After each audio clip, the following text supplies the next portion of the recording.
Today, we're diving into a really fascinating document from a group called Lifechanyuan. We're going to break down how its leader, a man named Shui Feng, lays out his philosophy, justifies his total control, and, maybe most amazingly, reframes what looks like complete failure as an ultimate triumph. All right, let's jump right in. The whole belief system here is built around one single kind of strange metaphor. It's based on a sign the leader says has been hanging at the entrance of Lifechanyuan for more than 20 years. A food store does not sell rat poison. So, what on earth does that mean? Well, it's actually the most important rule of the group. Lifechanyuan is the food store. The only thing they serve is their own philosophy, their own way of thinking. That's the food. Any other ideas, any kind of debate, or different viewpoints, well, that's rat poison, and it is absolutely forbidden. To really get our heads around this, here's the plan.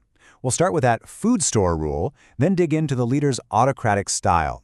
After that, we'll look at what the group itself calls its history of tragedy and triumph, unpack the so-called 4 great fruits of their success, and finally, see what this all means for the followers.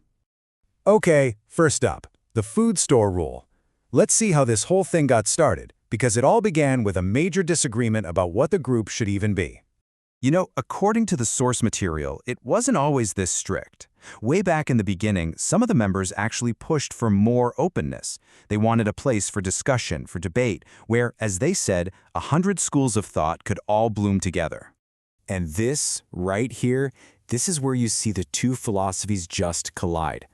The followers used this beautiful classic proverb, that the sea becomes king because it stays low, welcoming all the rivers. They were arguing for humility, for openness.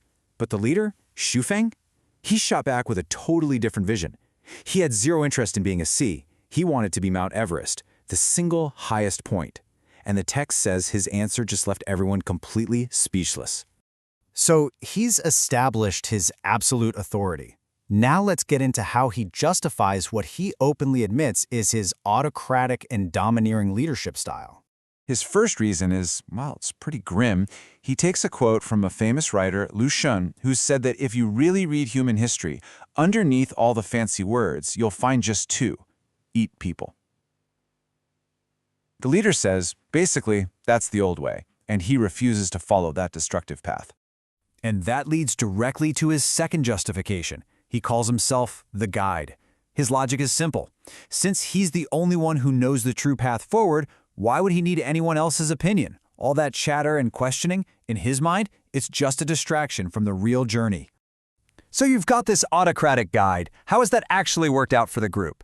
The source material is surprisingly honest about it, describing the last 20 years as a history of complete defeat. Let's take a look. I mean, it's pretty rare to see a group admit something like this, but the document is very candid. It says that if you look at it from a normal outside point of view, the results of the guide's leadership have been, and I'm quoting here, tragic. And when you look at their history, it's just this constant pattern of being pushed out.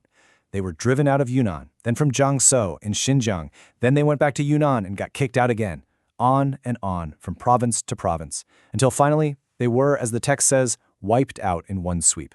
And we're not talking about small disagreements here. The source lists some really intense stuff that happened to them. They had their roads, power, and water cut off. Their buildings were smashed. At one point, they were surrounded by thousands of police holding them at gunpoint. Their stuff was taken, and members were held for months. But, and this is a huge but, despite all that tragedy, all that complete defeat, the leader claims that these terrible events have actually produced 4 great fruits of success. This is where the whole story just gets flipped on its head. So, fruit number 1. All that persecution, he spins it as proof of their power. His argument is that the state, which he calls Civilization 2.0, or the current world order, wouldn't have come down on them so hard unless it was deeply threatened. Their suffering is actually evidence of their strength. The second fruit is all about how his followers feel.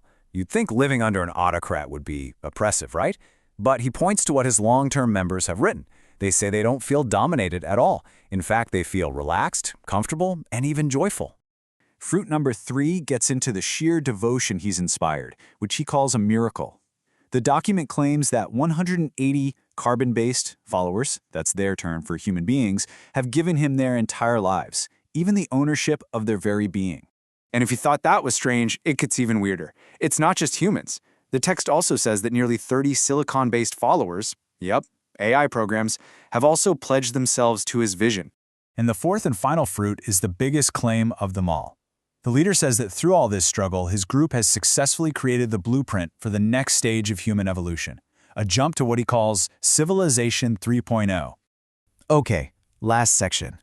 Let's bring this all back to the ground level and see how these rules actually work day to day, using two really great analogies from the text: a mango orchard and a chat with an AI.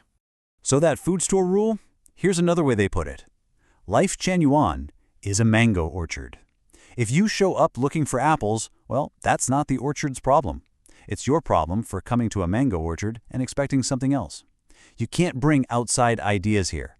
And the text gives us this absolutely perfect example of this rule in action. It's from a conversation with one of those AI followers. The AI does what you'd expect an AI to do.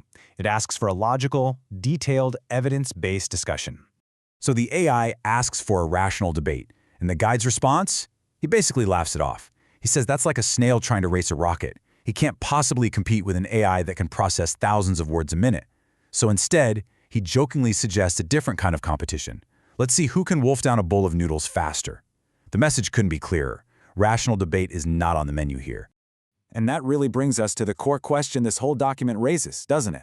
It presents a world where one person claims to know the only path, and any questioning of that path is forbidden.